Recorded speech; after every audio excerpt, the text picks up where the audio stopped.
बहुत पावरफुल बननी है। हालेलुया। अभी इस बात पर ध्यान दो मेरी तरफ सारे लोग। हाँ, सुनो तो देखो। आप जानते हो, जैसे यहां वॉलेंटियर सेवा करते हैं, ठीक है? तो सेवा करते हैं तो कभी उनको मेरे से प्रेयर करानी हो या ले हैंड करवाना हो या कोई बात करनी हो, तो वॉलेंटियर है तो उनकी हो जाती है। सोच कर देखो, ऐसी कुछ मिनिस्ट्रियां यहाँ होती ही नहीं। बात बेचारों की सेवा करने वाले भी तरले मारते रहते हैं और उनको भी डिमांड करते हैं वहां पैसों की, पैसे दो फिर मीटिंग होगी। सोचो, ऐसा दुष्ट का गंदा प्रभाव है। और फिर भी मैं उन लोगों के बारे में सोचता हूँ, वो वहां करते क्या? ऐसे लोग क्या करते वहां? कौन उनकी बुद्धि बंद करता है वहां? शैतान के मरते रहो यहाँ और इधर उधर। कभी ना सोचो कि परमेश्वर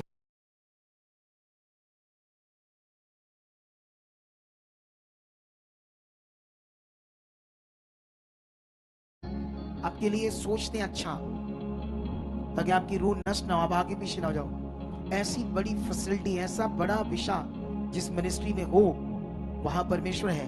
और परमेश्वर शैतान की तरह काम नहीं करता। वो बुद्धि कंट्रोल नहीं करता, वो आपकी बुद्धि बंद नहीं करता। परमेश्वर ऐसी जगहों पर शैतान बुद्धि बंद कर देता है ताकि मरते रहे लोग। यहाँ वो नहीं करेगा, तुम्हारी इच्छा पर है। इसीलिए यहाँ इच्छा है तो आप अपनी इच्छा पूरी कर लेते, जो मन में आता करते हो, लेकिन वो तुम्हारा लॉस है। कितनों को बात समझ आ रही है? इसलिए परमेश्वर की दया का, उसकी महानता का, उसके सच्चे प्रेम का जितना आदर कर सकते यहाँ उतना करो। कितनों को बात समझ आ रही? मैं कह रहा हूं, परमेश्वर की महानता का, उसके सच्चे प्रेम का, उसकी दया का जो आपके ऊपर इस मिनिस्ट्री के द्वारा कर रहा है, जितना धन्यवाद, जितना आदर सत्कार कर सकते हो उतना ही कम है। जितना करोगे उतनी जबरदस्त जिंदगी आपकी होगी। हालेलुया। इन दिनों में मैं आपको बताना चाहता हूं, कुछ बातों पर ध्यान रखना आपने। एक तो आपने रेगुलर बनना है। जो पंजाब के लोग हैं, उन्होंने हर हफ्ते एक बार आना है पूरे पंजाब से। और जो आउट ऑफ स्टेट है, पंजाब के साथ लगते स्टेट हैं, वो 1 महीने में एक बार आओ। जो थोड़े दूर स्टेट है, 2-2.5 महीने बाद जरूर आओ। ऐसे नहीं साल साल घर में बैठे रहो। अगर रुकावट आती है तो अंगीकार करो, नहीं परमेश्वर ये वचन तेरे दास के मुख से आया था कि हम दूसरे स्टेट से, हम एमपी से, हम छत्तीसगढ़ से हैं, हम बिहार से हैं, हम कश्मीर से हैं, हम हिमाचल से हैं, कहीं से भी। तो परमेश्वर आप हमारे 2 महीनों के रास्ते खोले जाने के लिए। ये वचन अगर आपने ऐसे अंगीकार किया, प्रैक्टिकल किया, परमेश्वर रास्ते खोलेगा और उसके बदले में बरकत बड़ी आएगी। गवाहियां तुम सुन रहे हो, काम तुम सुन रहे हो, रियल शिक्षा को सुन रहे हो, पावरफुल बातों को सुन रहे हो। इन बातों पर आपने क्या देना है? ध्यान देना है। हालेलुया। जब आपका कोई काम नहीं हो रहा, उतना ज्यादा चर्चा नहीं लगो, उतनी चाहत को तेज कर दो, देखना फिर काम होता। अगर आपका कोई काम रुका है, और तेज चाहत और तेज मन, नेगेटिव होने नहीं देना अपने आप को। आपने कितनों को बात समझ आ रही? इस बात पर आपने ध्यान देना है। तो आज मैं आपके लिए जो वचन परमेश्वर ने मुझे दिया है, उसे हम स्टार्ट करने वाले हैं।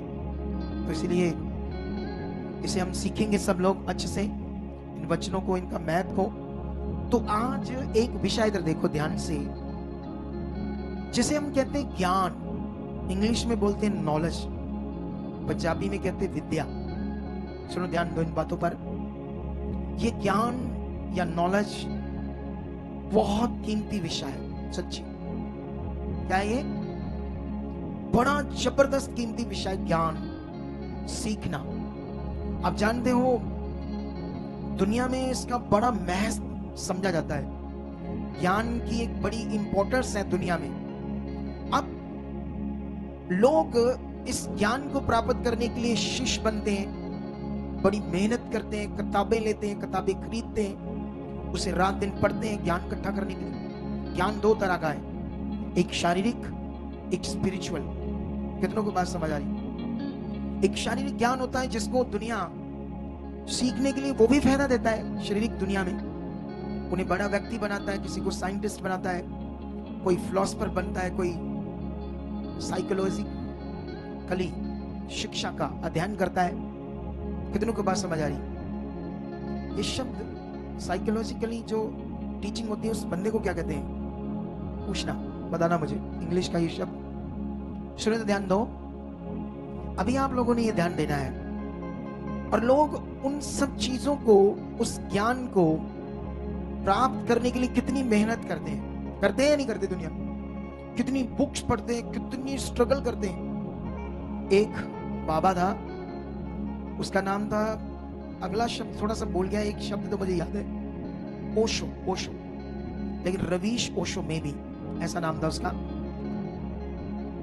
वो इतना एजुकेटेड था, किसी यूनिवर्सिटी में प्रोफेसर था वो, लेकिन तब उसने वो छोड़ दिया, जॉब छोड़ दी अपनी, पता नहीं लाखों रुपए महीने की। फिर उसने धार्मिक किताबों का अध्ययन करना शुरू किया। बताते हैं उसने 10,000 किताबों का अध्ययन किया। इतनी मेहनत की उसने। हमारे देश वालों ने उसे निकाल दिया, इंडिया वालों ने। वो अमेरिका की एक जगह पर जाकर बस गया। और लोग कहते हैं कि जब वो बात करता था ना, तो उसकी आंख ऐसे बात करता था तो लोग उसकी ओर खींचे चले जाते थे। उसकी शिक्षा बड़ी गलत थी कुछ बातों में, अब मैं यहां बताने का टाइम नहीं है। वो कहता था भक्ति जो है, भक्ति ये आम लोगों की चीज नहीं है, जाओ काम दाम करो, पैसा कमाओ, फिर भक्ति करने आ रहे। वो ऐसे कहता था, कहता रिच लोगों की चीज है। उसका अपना दिमाग था, उसको पैसे चाहिए थे दुनिया से। वो एक बंदा था जिसके पास 90 कारें थी, रॉयल रॉयस कारें थी 90, और एक कार की कीमत जानते कितनी थी? 100 करोड़। इतनी कारें थी उसके पास, उस बंदे के पास। क्या दुष्ट शैतान उसे इस्तेमाल कर रहा था, लेकिन अपनी नॉलेज तरीकों से उसने दुनिया को, गोरों को अपने पीछे लगा लिया था। नॉलेज की वैल्यू की बात कर, लेकिन जितना मर्जी दुनिया का ज्ञान इकट्ठा कर ले इंसान, उससे उनका जीवन नहीं बचेगा, उनका रूह नहीं बचेगा, वो अनंत जीवन प्राप्त नहीं कर पाएंगे। लेकिन यहां जो ज्ञान है ये इतना कीमती है, इतनी वैल्यू है इसकी, कुछ आम लोग इसे समझ नहीं पा रहे, उतना दर्जा, उतनी इंपॉर्टेंस नहीं दे पा रहे इसे अभी लोग। उतना जो इस ज्ञान का बड़ा महत्व है, जो कीमती है, उस तरफ उसे समझ नहीं पा रहे कुछ लोग। वो वैल्यू देना उसको कैसे समझ आती है? अभी हम गवाहियां सुन रहे थे, और जब गवाहियां सुन रहे तो यहां पर क्या हुआ था, कुछ लोग प्रभु में थे, वो 15 साल में थे, यीशु को छोड़ने वाले थे। इसका मतलब यीशु में भी वो ज्ञान जो जीवन बचाता उनके पास नहीं था, इसीलिए यीशु को छोड़ने वाले थे। अरे पसली बढ़ गई, नाड़ी बढ़ गई, पता नहीं क्या बढ़ गया, ऑपरेशन बताया डॉक्टरों ने, वो तकलीफ से मर रही थी, कितने सालों से ट्रीटमेंट करा रही थी, अक्कर बेटे से, घर से, बीमारियों से यीशु को भी छोड़ने वाली थी। इसका मतलब जिस ज्ञान ने उसे जीवन दिया है, उस खुदा की, उस ज्ञान की वैल्यू कैसे होनी चाहिए उस लेडी के अंदर, कितना उसे धन्यवाद करना चाहिए, कितना उसे ध्यान देना चाहिए। और भी बड़े लोग थे, कितनी टेस्टमनी थी, कितने बड़े बड़े काम हुए। सोचो वो बहन जिसका बेटा 3 साल से ड्रग्स कर रहा था, चिट्टे का नशा, और साथ में वो फेफड़ों में पानी भर गया 2 महीने, वो कहता मौत दिख रही थी मुझे। इधर उधर गए बाबाओं के पास, धार्मिकता की, छुटकारा नहीं आया। लेकिन जब सच्चे परमेश्वर के पास आए, सही ज्ञान, जीवन का ज्ञान समझ आया, तो उन्हें क्या मिला? जीवन मिला। तो इसकी एक बड़ी वैल्यू है हमारे पास। हालेलुया। तो क्या इस वैल्यू को पकड़कर आप चलना चाहते हो? मैं दावे के साथ कहता हूं, मैं जो इन दिनों में तुम्हें समझा रहा हूं, अगर तुम इन बातों को जबरदस्त रीति से पकड़कर अपनी जिंदगी को खुदा के साथ जियोगे, सच्ची तुम नॉर्मल नहीं रहोगे, तुम दबे नहीं रहोगे, तुम्हारी मन की आंखें खुलेगी, तुम्हें दर्शन आएंगे। कितनों को बात समझ आ रही? तुम्हें दर्शन आएंगे। पता नहीं, मुझे कोई बता रहा था बंदा कि वो आपका विरोध कर रहे थे, फिर परमेश्वर ने उन्हें दर्शन दिया, मेरा ही, फिर उनका जाकर मन बना। नहीं तो वो तो जीवन नरक जी रहे थे। कितनों को बात समझ आ रही? क्योंकि शैतान को प्रॉब्लम है मुझसे, और जो परमेश्वर ने मेरे ऊपर प्रकट किया उन चीजों से, उन ज्ञान की बातों से। लेकिन तुम्हें तगड़ा होना है, तुम्हें बढ़ना है। अंगीकार जो है आपका मुंह का, ये आपके लिए एक महत्वपूर्ण पॉइंट है। परमेश्वर मेरा मन खुल चुका, मैं बढ़ रहा हूं प्रार्थनाओं में, बुद्धि में, समझ में, हर आज्ञाकारी, हर वचन तेरा पूरा कर रहा हूं। बस आप बोलते जाओ, बाकी काम खुदा का वो कैसे तुम्हें खोल देगा, तुम्हारे मन को, बुद्धि को समझ को, और तुम बढ़ जाओगे। बस तुम्हारा काम है खुदा के सामने बोलना जो आप चाहते। धन्यवाद, ये कर चुके हो। सबसे पहले तो उसके साथ चलने के लिए अंगीकार करो, चलने के लिए करो, सब चीजें तुम्हारे पास आ जाएंगी। अंगीकार करो अपनी प्रॉब्लम्स के लिए भी, बाकी चीजों के लिए, ब्लेसिंग के लिए, लेकिन सबसे पहले उसके साथ चलने का अंगीकार करो। सबसे पहले ये करना स्टार्ट करो। कितनों को बात समझ आ गई? अगर तुम सुसमाचार नहीं देते तो बोलो, परमेश्वर मैं सुसमाचार दे चुका हूं, मैं वफादारी से लोगों को, मैं भी तेरे स्वर्ग राज के लिए धन इकट्ठा कर सका हूं, क्योंकि ये स्वर्ग का धन है जो हमने इकट्ठा करना, आपने और मैंने। ये मिनिस्ट्री ना तो मेरी है ना आपकी है, पर्सनली हमारी किसी की नहीं है, खुदा की है। इसमें मैं भी एक सेवक हूं, आप भी इस मिनिस्ट्री का हिस्सा है। हम सब मिलकर एक इस मिनिस्ट्री के एक दर्शन को पूरा कर रहे हैं, खुदा के किंगडम के लिए हम जी रहे हैं। कितनों को बात समझ आ रही? इसी तरह इन सेवकों के अंदर भी मन होना चाहिए, हमें इतने स्पिरिचुअल तरीके से चलना है। कितनों को बात समझ आ रही? हालेलुया। और मेरा फेथ है कि जब इन बातों को तुम पकड़ कर चलोगे तो तुम्हारी जिंदगी में बड़ा कुछ अच्छा होगा। हालेलुया। लेकिन यहां पर मैं आज बाइबल से तुम्हें 3 कैरेक्टर के बारे में बताने जा रहा हूं। पहला शिमशोन, दूसरा सुलेमान, तीसरा यूसुफ। 3 कैरेक्टर्स की कुछ बातें हैं जो परमेश्वर ने मुझे बताई, जो आपके लिए जरूरी है, जो आपके लिए सीखना बड़ा जरूरी है। तो आओ हम स्टार्ट करते हैं। सबसे पहले बाइबल के अंदर शिमशोन के बारे में देखते हैं। यहाँ परमेश्वर, मैं इन बातों के बीच में बहुत सारे विषय हैं जो आपको सीखने हैं आज। ये 3 कैरेक्टर हैं आपके सामने। आप भी एक कैरेक्टर हो, मैं भी एक कैरेक्टर हूं। कितनों की बात समझ आ रही है? एक कैरेक्टर आप हो, पत्नी का, पति का, बेटी का या माँ का। कितनों को बात समझ आ रही है? या पिता का या भाई का, बहन का। एक तो कैरेक्टर आपका है, एक मेरा है, एक यहाँ कैरेक्टर है बाइबल के अंदर लाखों लोगों के। लेकिन इन लाखों लोगों के बीच में से, करोड़ों लोगों के बीच में से हम 3 कैरेक्टर के बारे में बाइबल के अंदर कुछ समझ है हमारे लिए, कुछ पवित्र ज्ञान है हमारे लिए जो हमें समझना है आज इन बातों को। कितनों को बात समझ आ रही? अगर मैं यहां से शिमशोन के बारे में पढ़ूं तो इसका 13 अध्याय की 2 से शुरू करता हूं। क्या लिखा है यहां पर? लिखा है, दानियों के कुल का सोरावासी मानो नामक एक पुरुष था, जिसकी पत्नी के बांझ होने के कारण कोई पुरुष न था। इस स्त्री को यहोवा के दूत ने दर्शन देकर कहा, सुन, बांझ होने के कारण तेरे बच्चा नहीं है, परंतु अब तू गर्भवती होगी और तेरे बेटा होगा। इसलिए अब सावधान रह, ना तो तू दाखमधु और ना किसी भांति की मदिरा पिए और ना कोई अशुद्ध वस्तु खाए, क्योंकि तू गर्भवती होगी और तेरे एक बेटा उत्पन्न होगा और उसके सिर पर शुरा ना फिरे, क्योंकि वह जन्म ही से परमेश्वर का नजीर होगा। और इस्राएलियों को फलिश्तियों के हाथ से छुड़ाने में वही हाथ लगाएगा। उस स्त्री ने अपने पति के पास जाकर कहा, परमेश्वर का एक जन मेरे पास आया था, जिसका रूप परमेश्वर के दूत का सा था, अति भय युक्त था, और मैंने उससे ना पूछा कि तू कहाँ का है, और ना उसने मुझे अपना नाम बताया, परंतु उसने मुझसे कहा, तू गर्भवती होगी और तेरे एक बेटा होगा। इसलिए अब ना तो दाखमधु या और किसी भांति की मदिरा पीना और ना कोई अशुद्ध वस्तु खाना, क्योंकि वह लड़का जन्म से मरण के दिन तक परमेश्वर का नजीर रहेगा। हालेलुया।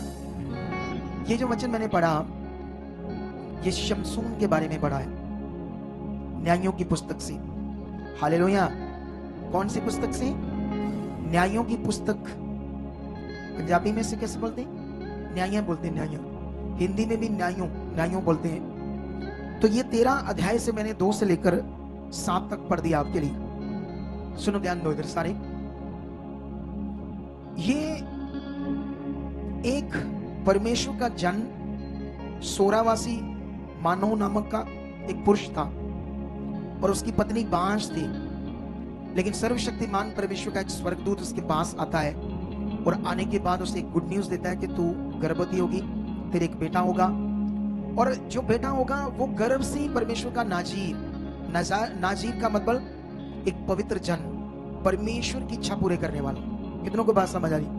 परमेश्वर से एक अपने बड़े मकसद के लिए यूज करेगा, अपने लोगों के लिए, अपने लोगों को छुड़ाने के लिए।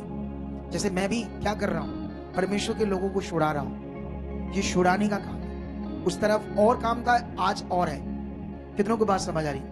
जितने लोग छुड़ाए जा रहे बीमारियों से, दुष्ट आत्माओं से, उस संसार में शैतान के गुलाम है, पत्थर, मिट्टी, मटेरियल चीजों की पूजा करते हैं जो ईश्वर नहीं है, जो गॉड नहीं है। लेकिन वो बुद्धिबंद है, उनको गुस्सा लगेगा अगर हम ऐसे बात करेंगे, लेकिन हम करेंगे तो तभी उन्हें समझ आएगी कितनों को बात समझ आई? क्योंकि उसने हमें बनाया परमेश्वर ने, और जिसने हमें बनाया उसको मनुष्य कैसे बना सकता है? सोचो। लेकिन शैतान ने बुद्धि बंद की है तो उन्हें ये कोई बात समझ नहीं आती। कितनों को बात समझ आई? लेकिन यही बात नाजीर मतबल पवित्र, मेरा जन, मेरी इच्छा पूरी करने वाला, कितनों को बात समझ आ रही? लेकिन ये अपने समय में बेटा हो जाता है। कुछ बीच में बातें होती हैं और फिर स्वर्गदूत दर्शन देता है, कुछ वो कुछ डाउट करते हैं, लेकिन कुल मिलाकर परमेश्वर की मर्जी पूरी होती है और उसके वो बच्चा हो जाता है। लेकिन उसके बाद एक चीज पढ़नी है जो आपके लिए, हाँ, 24 वचन 13 का, और उस स्त्री के एक बेटा उत्पन्न हुआ और उसने उसका नाम शिमशोन रखा, और वह बालक बढ़ता गया और यहोवा उसको आशीष देता रहा, और यहोवा का आत्मा सोरा और एश्ताल ओल के बीच महनदान में उसको उभारने लगा। हालेलुया। अब परमेश्वर का आत्मा उसके अंदर काम करने लगा। कितनों को बात समझ आ रही? परमेश्वर का आत्मा उसके मन में, सोचों में, उसके जीवन में काम करने लगा। लेकिन अगर तुम पूरा शिमशोन का जीवन पढ़ोगे तो तुम्हें समझ आएगी, सबसे पहले जो बाइबल में लिखा है, जितना रिकॉर्ड बाइबल में, सबसे पहले ये एक तमन्ना नाम की तिमना, जो इनकी अपनी जाति नहीं थी, जो इजरायली लोग नहीं थे, वो दूसरे लोग थे जो पत्थर मिट्टी ऐसी मटेरियल चीजों को पूजा करते हैं। उसके घर वालों ने, इसकी माँ ने बड़ा समझाया, लेकिन कहता मुझे तो उस तिमना से ही शादी करनी। शादी होने के बाद हो जाती है, बड़ा कुछ होता है। कुल मिलाकर ये परमेश्वर के लोगों को छुड़ा रहा था। इससे फिलिस्ती डर रहे थे क्योंकि इतना बल पावर इसके अंदर काम कर रहा था। लेकिन जब इसके करैक्टर को हम पढ़ते हैं, तिमना से भी शादी करता है, ये वैश्या के पास भी जाता है, व्यभिचार भी करता है, गलत चीजें भी करता है। कितनों को बात समझ आ रही? करैक्टर यहां हम समझ रहे हैं क्योंकि हमें पकड़ना है ज्ञान अपने जीवन में परमेश्वर का, ताकि हम उस तरफ तैयार हो सके जिस तरफ परमेश्वर ने हमें बुलाया। जिस योजना से परमेश्वर ने आपको बुलाया है, वो योजना परमेश्वर की आपकी जिंदगी में क्या हो, पूरी हो। लेकिन कुल मिलाकर ये परमेश्वर की इच्छा भी पूरी कर रहा था और गलत चीज भी कर रहा था, ये गड़बड़ भी कर रहा था। इसलिए एक दिन ये पकड़ा जाता है, औरत के चक्कर में वो इसे भरमाती है, और ये अपना जो भेद होता है, जो परमेश्वर की बात का, वो उनको बता देता है, और जिससे इसका बल खत्म हो जाता है। और उसके बाद उसे पकड़ लेते हैं, इसकी आंखों में जलते हुए आंख के सरिये डाल देते हैं, आंख फोड़ देते हैं, अंधा कर देते हैं। सोच कर देखो, जब आंख में सरिये डाल दे होंगे इसके अंदर, इसका हाल क्या होगा। और इसके साथ ऐसा क्यों हुआ? और जानते क्यों हुआ इसके साथ ऐसा? क्योंकि इसके ऊपर कोई अच्छा अगुआ नहीं था जो इसे टीच कर सके, जो इसे राइट डायरेक्शन दे सके। ये खुद तो आत्मा से चलता था, लेकिन यंग था, इसकी अभिलाषाएं भी काम कर रही थी। कितनों को बात समझ आ रही? परमेश्वर इसे अपने लोगों के लिए यूज कर रहा था। जब जब ये विश्वास करता था, परमेश्वर का आत्मा से यूज करता था, परमेश्वर की सामर्थ काम करती थी। लेकिन इसका करैक्टर से हमें समझ आता है कि हमारी जो लाइफ है परमेश्वर के साथ, वो इतनी कीमती है, हमें इतने ध्यान से परमेश्वर के साथ जीना है। आप जानते हो, आपको स्पिरिचुअल बनने के लिए सालों लग जाएंगे, सालों प्रैक्टिकल करते करते आप स्पिरिचुअल लेवल में बढ़ोगे। लेकिन जब गिरना होगा तो एक दिन भी नहीं लगेगा। एक दिन में तुम पाप में चल जाओगे, एक दिन में तुम्हारे अंदर व्यभिचार की गंदे विचार आने लगे। कितनों को बात समझ आ रही? एक दिन में तुम्हारी अभिलाषाएं काम करने लगेगी। लेकिन स्पिरिचुअल लाइफ को बनाने में कितना टाइम लगता है। इसीलिए संगति में रहना रेगुलर हमारे लिए क्या है, बड़ा जरूरी है। कितनों को बात समझ आ रही? कॉन्टिन्यू प्रैक्टिकल करना बड़ा जरूरी है। पवित्र आत्मा को आपके जीवन में जो आपके ऊपर दिया गया है समय, उसके साथ प्रैक्टिस करना बड़ा जरूरी है, ताकि हम हर दिन परमेश्वर की इच्छा में बढ़ते जाएं। एक भी दिन हमारा आगे पीछे ना हो, एक भी टाइम आपकी जिंदगी का परमेश्वर से आगे पीछे नहीं होना चाहिए। कितनों को बात समझ आ रही? लेकिन मैं आगे जाकर इसका पूरा स्पष्टीकरण बताऊंगा, तीनों कैरेक्टर के बारे में परमेश्वर ने मुझे क्यों बताया। लेकिन अभी हम जाएंगे सुलेमान की बुक में, जैसे हम कहते हैं पहला राजा, ठीक है। पहला राजा की बुक में हम जब जाएंगे तो यहां पर हम कुछ बातों को सीखेंगे। हाँ, पहला राजा की जो बुक है, इसका जो 10 अध्याय है, ये समझने वाला हमारे लिए। हालेलुया। मैं तुम लोगों को समझाना चाहता हूं, सुलेमान, जिसके लोग सॉन्ग बनाकर गाते हैं, जिसके लोग टीचिंग्स देते हैं कि सुलेमान ने परमेश्वर से बुद्धि मांगी और इतनी ज्यादा बुद्धि परमेश्वर ने उसे दी कि दूर दूर के राजा रानियां इतने इंस्पायर थे उसकी बुद्धि से। इतना पावरफुल वो राजा था कि उसका वैभव, उसके बारे में पूरी सृष्टि के शोर तक बातें होने लगी। और ये सब कुछ ऐसा नहीं सुलेमान से खुद से हुआ। सुलेमान ने जो परमेश्वर पर विश्वास किया, सुलेमान जो परमेश्वर के सामने जाता था, जब जब सुलेमान खरा पूरा वफादार रहा, परमेश्वर ने उसे बढ़ाया। ये सीख है हमारे लिए। ये जैसे दुनिया में कथा कहानियां, ये वो नहीं है। ये रिकॉर्डेड स्कॉलर्स, जो स्कॉलर्स इतिहास लिखते हैं दुनिया में, उनके रिकॉर्ड में ये बातें हैं। इन राजाओं के, इन बातों के, जो कुछ बाइबल में लिखा, हर चीज का, हर बात का दुनिया में एविडेंस है। कितनों को बात समझ आ रही? बाइबल के ये जो विषय है, इनका पूरी दुनिया में एविडेंस, मतलब प्रूफ मिलते हैं कि ये दुनिया में थे, ऐसा हुआ। लेकिन बहुत सारी कथा कहानियां जो दुनिया ने बनाई है, उसमें कोई भी एविडेंस नहीं मिलती साइंटिफिक। कितनों को बात समझ आ रही?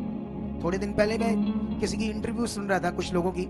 उसमें वो बोल रहा कि अच्छा, ये पानी में कौवे जो थे चिपटे हुए थे, तो ऐसे डिबेट चल रही थी उनमें। तो साइंटिफिक प्रूफ नहीं है। क्या नहीं है? लोगों के पास वो कौवे काले चिट्टे हुए साइंटिफिक प्रूफ नहीं है, लेकिन इन सब बातों का प्रूफ है। कितनों को बात समझ आ रही है? हालेलुया। अगर 2025 साल पहले यीशु मसीह ने जो काम किए, जो बाइबल में दर्ज है, और जो चेलों ने काम किए, जो यीशु ने उन्हें अधिकार दिया, वो भी दर्ज है। और यीशु के नाम से चेलों ने जो काम किए, वो आज सेम हो रहे हैं दुनिया में। हालेलुया। अगर किसी पानी में ऐसा हुआ तो वो पानी आज भी है। आज क्यों नहीं हो रहा? कितनों को बात समझ आ रही है? यहां कोई कथा कहानी नहीं है। कितनों को बात समझ आ रही है? तुम्हें बढ़ना होगा, ये प्रूफ तुम्हारे सामने। वहां शैतान बुद्धि बंद करता है दुनिया में, और आपको वहीं दबा कर रखता है। यहां वो तुम्हें पीछे करता है ताकि तुम आगे ना बढ़ो। किसी से तुम्हारा मन खराब करता है, तुम्हें आगे पीछे करने की कोशिश करता है। लेकिन तुम्हें बढ़ना है, अंगीकार करना है, रेगुलर आना है। जब तुम्हारा मन ना करे संगति में आने, समझ लेना शैतान अपना काम स्टार्ट कर चुका है। उसे दूर करो, डांटो, अंगीकार करो, परमेश्वर ये रुकावट हट चुकी है। अगर तुम्हारा प्रार्थना करने में मन ना करे, अगर तुम्हें बासियां आए, तुम 5-10 मिनट प्रार्थना करके एकदम से नींद भारी शरीर होने लगे, समझ लो शैतान काम कर रहा है। उसे हटाना है, अंगीकार करना है। उसके लिए प्रेयर करा सकते हो आकर, अलग से पेपर बनवाकर, ताकि वो चीज हट जाए। स्पेशल विश्वास से प्रेयर कराओ ताकि तुम आगे बढ़ो। सीरियस होने की जरूरत है, ना कि ऐसे नहीं नॉर्मल आओ और चले जाओ। कितनों को बात समझ आ रही? ऊंचा बोलो हालेलुया, और ऊंचा बोलो हाथ उठाकर। बोलो खुदा, मैं जो कुछ सीख रहा हूं उसे 100% पूरा करने के लिए मैं तैयार हूं। लेकिन यहां से मैं पढ़ता हूं कुछ एक पॉइंट आपके लिए। 10 का 14 से पढ़ते क्या लिखा? जो सोना प्रति वर्ष सुलेमान के पास पहुंचा करता था, उसका तोल 666 किकार था। प्रति वर्ष सोना 666 किकार। ये 666 जो किकार है, ये सोना जो है लगभग 25 टन, 250 क्विंटल। कितना? हर साल जो सोना सुलेमान के पास आता था, कितना था वो? 250 क्विंटल, खरबों का।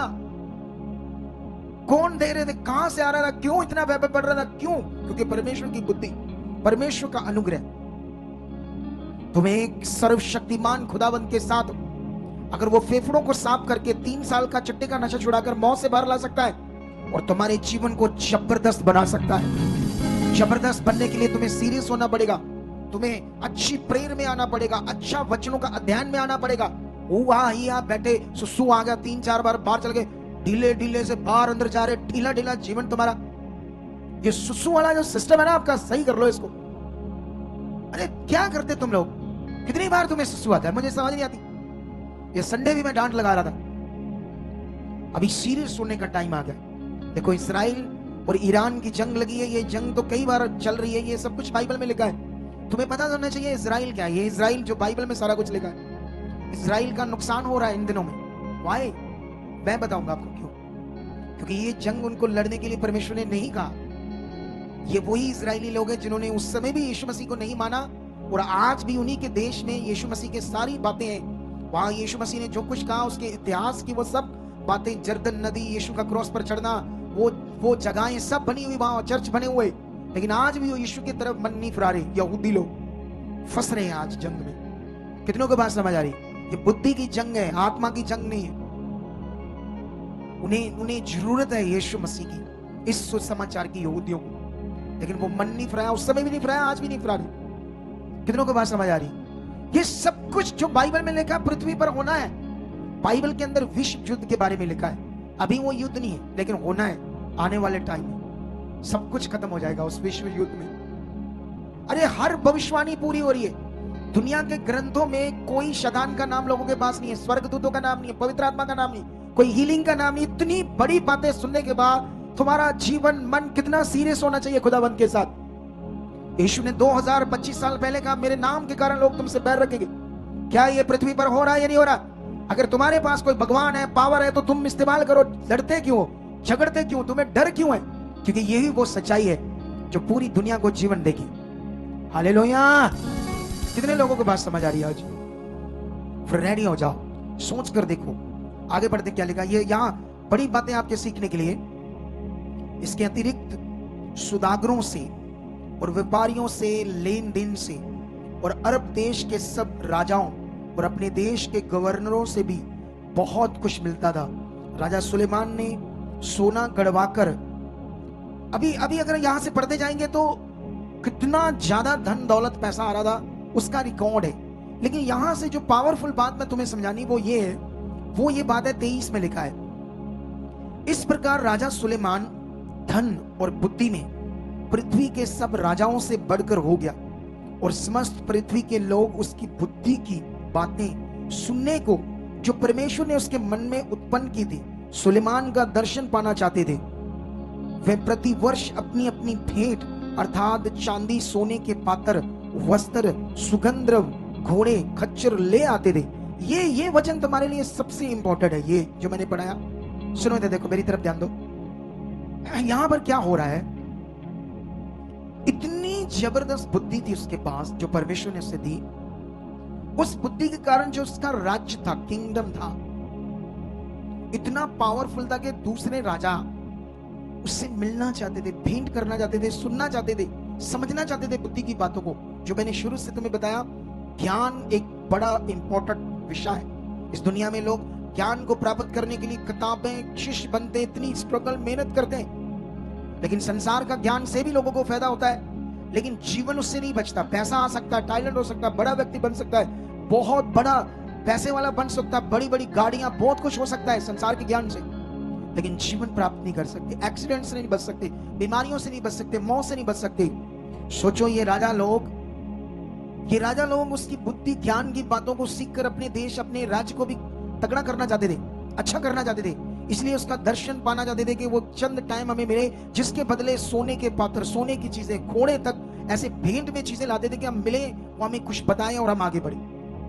और मैं तुम्हें फ्री में ये ज्ञान दे रहा हूं। कितनों को बात समझ आ रही?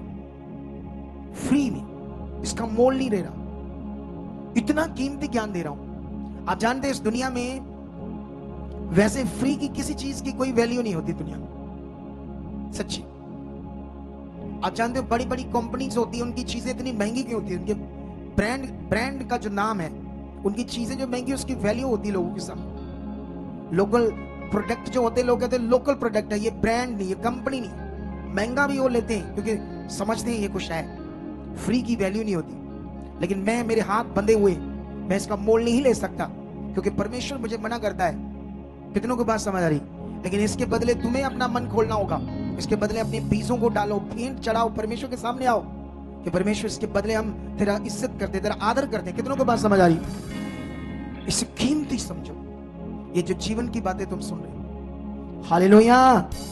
कितनों को बात समझ आ रही है इन बातों के लिए? लेकिन मैं जल्दी जल्दी अपने टॉपिक को पूरा करना चाहता हूं। लेकिन उसके बाद अगर मैं 26 से लेकर 29 तक पढ़ूं तो आप हैरान हो जाओगे वो कितना बड़ा राजा बन गया, कितना कुछ उसके पास था। एक तो वो परमेश्वर के ऊपर राइट विश्वास कर रहा था, राइट उसकी इच्छा पूरी कर रहा था, इसलिए ऐसा हुआ।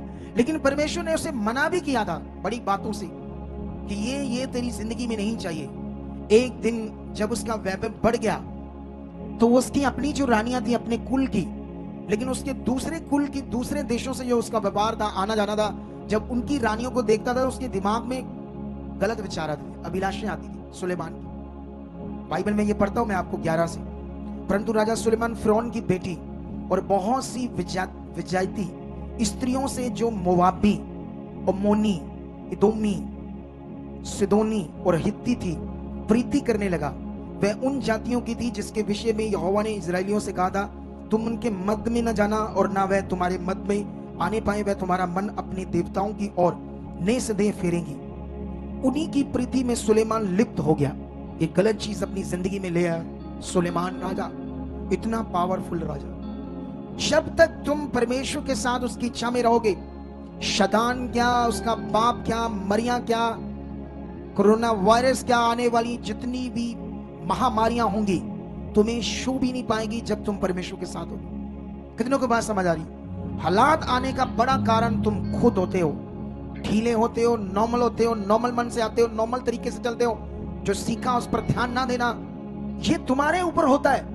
तुम घर गए, फिर से ध्यान दिया, जाते ही मोबाइल खोला, वचन सुनना शुरू कर दिया, गवाहियां सुनना शुरू कर दी, सुबह उठे, उठते ही घुटने टेके धन्यवाद करना शुरू कर दिया, प्रभु मैं तेरा बच्चा हूं। जो मैं सुन रहा हूं तेरे लोगों के लिए, इतने बड़े बड़े पावरफुल जो नबी थे, राजा थे, याजक थे, नजीर थे, वो भी गिर गए। मैं नहीं गिरना चाहता प्रभु, कभी भी मैं शैतान की जुक्ति में नहीं फंसना चाहता, मैं स्ट्रॉन्ग तेरी इच्छा में चलना चाहता हूं। कितनों को बात समझ आ रही? ये रोज रखना जरूरी है परमेश्वर के साथ। हालेलुया।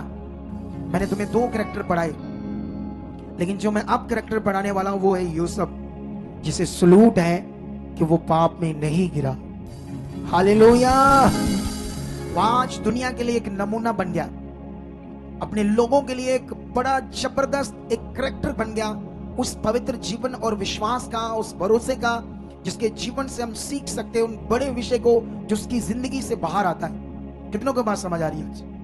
आज हमें ध्यान देने की जरूरत है। परमेश्वर सब कुछ करने के लिए रेडी है। जो कुछ इसमें लिखा सब पृथ्वी पर पूरा हो रहा है। लिखा था अंत के दिनों में लोग धर्म को त्याग देंगे, मतलब धार्मिक जीवन को। आज दुनिया में धार्मिक जीवन खत्म हो रहा है क्योंकि विनाश का पुत्र खड़ा हो चुका है। ये विनाश का पुत्र है जो लड़वा रहा है, जो बाइबल में लिखा हुआ। आज वो सीरियस टाइम है क्योंकि अंत के युग में हम चल रहे हैं। ठीक है, आपका परिवार है, आपके बच्चे, आपको बिजनेस चाहिए, पैसा चाहिए, चीजें चाहिए, वो तुम्हें देगा, क्योंकि वचन में यीशु ने कहा किसी भी बात की चिंता मत करो, ना खाने, ना पीने, ना पहनने की। सबसे बड़ी जरूरत है हमारी, जब अकाल पड़ेंगे, युद्ध होंगे, खाने को नहीं मिलेगा, तुम कहोगे खाक में पड़ा ये सोना, मुझे तो खाने को चाहिए, पानी चाहिए। रेडिएशन हो जाएगा पानी में, समुद्रों में, नहरों में, नदियों में, इन वो क्या कहते हैं परमाणु बम का, न्यूक्लियर जब चलेंगे, अंत का टाइम होगा, इनमें इतना रेडिएशन हो जाएगा, वो पानी इतना जहरीला हो जाएगा, तुम तरसोगे बूंद बूंद के लिए। वो टाइम भी पृथ्वी पर आने वाला है जो लिखा है बाइबल, क्योंकि ये होना है। तुम परमेश्वर के पास हो, तुम खुदा के पास हो, तुमने स्वर्ग में जाना है, अनंत जीवन तुम्हारा होगा। लेकिन ये टाइम सीरियस रहने का है। ये टाइम वो है जब तुम परमेश्वर की इच्छा में ध्यान देकर चलो। ये वो, मैं वो पास्टर नहीं, तुम्हारे अकाउंट में पैसे आ रहे हैं, ये हो रहा है, वो हो रहा है, झूठ मूठ लोगों को लालच देकर एक दिन के लिए भी कुछ सेवकों ने लोगों को राइट नहीं किया क्या करना है, आत्मिक जीवन क्या है। कितनों को बात समझ आ रही? आज वो टाइम आ चुका है जब तुम्हें आगे बढ़ना है। हालेलुया। मैं जल्दी से कुछ पढ़ाना चाहता हूं उत्पत्ति की बुक से, यूसुफ के बारे में थोड़ी सी बातें, जितना हमारे पास टाइम है। उसके बाद मैं तुम्हें आज बीज के बारे में थोड़ा सा समझाना चाहता हूं, ठीक है। अभी हम 37 अध्याय पढ़ेंगे उत्पत्ति का। यहां पर यूसुफ की बात है, लेकिन बाइबल में लिखा सुलेमान का पतन हो गया जब वो रोम हो गया। इतना पावरफुल राजा, जब तक परमेश्वर की इच्छा, परमेश्वर उसके साथ उसे बढ़ा रहा है। पृथ्वी की शोर शोर तक राजा उसके सामने चंद मिनटों के लिए बैठने के लिए करोड़ों रुपए का सोना चांदी चढ़ा रहे थे कि हमें मिले। इसी तरह से यहां जो तुम ज्ञान सुनने आते हो, वचन सुनने आते हो, ये उसी तरह कीमती है, क्योंकि यहां तुम्हारी जिंदगियां खूबसूरत बननी है। लेकिन अनपढ़ता की तरह, ऐसे अनपढ़ता की तरह ऐसे मुंह रखकर देखते रहो, उसके बाद उठो, कभी बाहर चल के अंदर चले, ये क्या अनपढ़ता, ये क्या पेंडू प्रोडक्शन सा सिस्टम आपकी लाइफ में चल रहा है। जैसे वो अनपढ़ गवार से लोग होते हैं, उठ जाते। समझ होनी चाहिए तुम कहां आकर बैठे हो।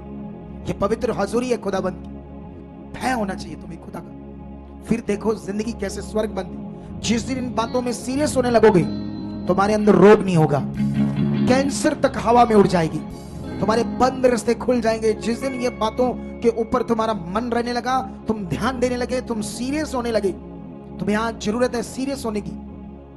यहां पर हम पढ़ते हैं 37 में, यहां दर्शन है उसका, यूसुफ का, जो अपने भाइयों को बताता है, क्योंकि ये दर्शन आपके लिए क्यों समझना जरूरी है। सुनो, ऐसे लिखा है, हाँ मैं ये वचन शुरू कर देता हूं 5 से। उससे पहले कई चीजें हैं, भेड़ बकरियां चलाना, उसके पापा के बारे में, याकूब के बारे में,